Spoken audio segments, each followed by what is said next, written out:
If you live the life you want, you will love the life you live. The more you love your life, the easier it is to accept your eventual death. Slade Bennington. Interviewer.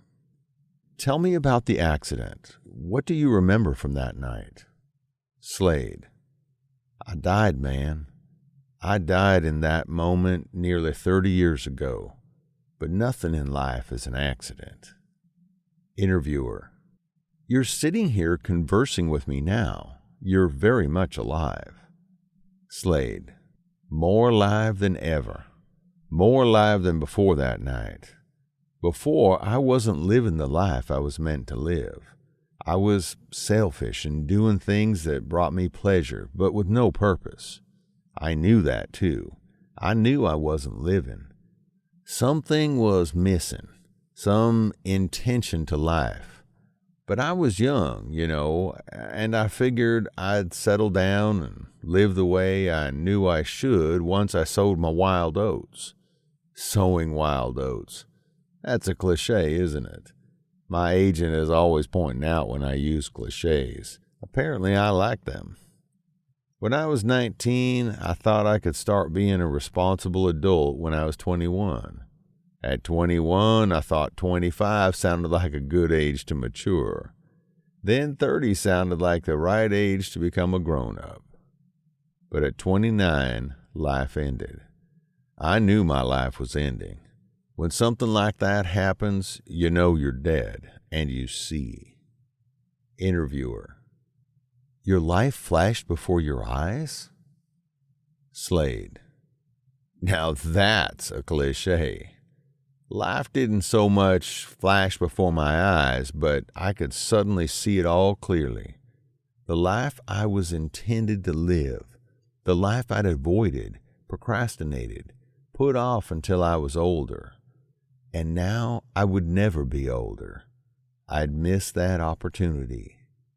We're all given one chance at life, and we don't think it's going to end suddenly like that. And when it ends, you see how it was meant to be. It's like getting to the station just as your train pulls out, and it's the last one. You missed it. There's nothing you can do. Nothing to be done. And so I died. Interviewer. Are you saying the doctors revived you in the hospital? Slade. I'm saying the old me died. I was reborn the moment of the crash. The doctors, bless them, did the best they could with what they had to work with. I was fully aware the whole time. 14 days in a coma, and I heard every word and saw every person who walked into my room. Hoovered over the operating table and watched whenever they performed surgeries.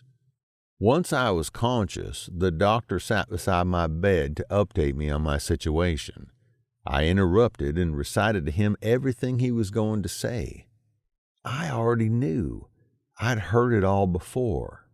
And I smiled and patted his hand and told him everything was going to be fine.